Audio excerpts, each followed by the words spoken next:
দুই পাগলের পাল্লায় পড়ে কোথায় কোথায় আজকে গিয়েছি তাই শেয়ার করব আজকের ব্লগে। কেমন আছেন আপনারা সবাই? আশা করছি ভালো আছেন। দুই পাগল বলতে বুঝিয়েছি মিমকে আর মন্দিরাকে, কারণ এই দুইজনই আমার মাথা খারাপ করে ফেলছিল এই দিন, যে ঘুরতে যাব ঘুরতে যাব। সত্যি কথা বলতে প্রায় 15-20 দিনের মতো হয়ে গেছে আমরা কোথাও টানা বেরই হইনি। তার কারণ ছিল আমার ব্যস্ততা, কারণ আমি একটু ব্যস্ত সময় পার করছিলাম, তাই কোনোভাবেই আমার বের হওয়ার মতো সময় ছিল না।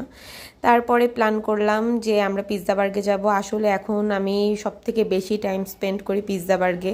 কোনো রেস্টুরেন্টে ওভাবে আড্ডা দেওয়ার মতো আমি খুঁজে পাই না যে রিল্যাক্সে আড্ডা দিব, তাই পিৎজা বার্গটা আমার কাছে মনে হয় বেস্ট আড্ডা দেওয়ার জন্য।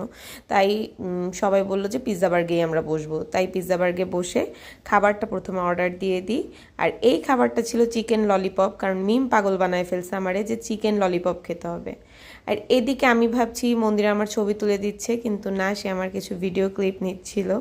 আর এখানে আমি বসে বলতেছিলাম কতবার যে জায়গা চেঞ্জ করলাম, কারণ ওই দিন রেস্টুরেন্ট পুরো ফাঁকা ছিল, যেখানে খুশি সেখানে আপনি বসতে পারবেন, বেশি কাস্টমার ছিল না। তাই বসে বসে আর কি দেখলাম কোথায় ভালো ছবি আসবে, তা ছবি টবি তুলে ওদের সাথে একটু গল্প করতেছিলাম, কারণ বহুদিন পর ওদের সাথে আর কি বসে আড্ডা দেওয়া।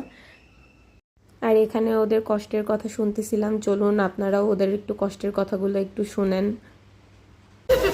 বল, পরীক্ষার ভ্যাকেশন কাটাতে আসছি আমি, এতদিন পর ওদের টাইম হয়েছে, এজন্য আমাকে সময় দিচ্ছে। আপনারা ভাইবেন না ওর সঙ্গে আমাদের কিছু হয়েছে বা আমার সঙ্গে ওদের কিছু হয়েছে, আসলে ওরা অনেক ব্যস্ত। আসলে মন্দিরাকে আমরা পাত্তা দিচ্ছি না, আমি আমার জীবন থেকে মন্দিরাকেও বাদ দিয়ে দিয়েছি। সোশ্যাল মিডিয়াটা এমন হয়েছে, একটা মানুষের সাথে কিছুদিন ছবি ভিডিও না দিলে ভাবে কি তার সাথে হয়তো বা সম্পর্কই শেষ হয়ে গিয়েছে, তাই আর কি এইসব নিয়ে মজা করতেছিলাম। যাই হোক, এর ভিতরে আমাদের যে চিকেন ললিপপ চলে আসে, মানে মিমের চিকেন ললিপপ, পাগল বানায় ফেলছে এই ললিপপ খাওয়ার জন্য। তারপরে মন্দিরা হ্যান্ড ওভার করে দিল যে এই নে বাবা তোর চিকেন ললিপপ। আমি তখন বললাম, মনে হচ্ছিল কি এটা ভাত কাপড়ের দায়িত্ব নেওয়ার মতো আর কি, মিমকে তুই হ্যান্ড ওভার করছিস। মিমকে বললাম খেয়ে বল কেমন হয়েছে, যেহেতু এটা খাওয়ার জন্য তুই বেশি পাগল হয়ে গিয়েছে। তো ও বললো মোটামুটি লাগছে আমার, তেমন আহামরি কিছু না।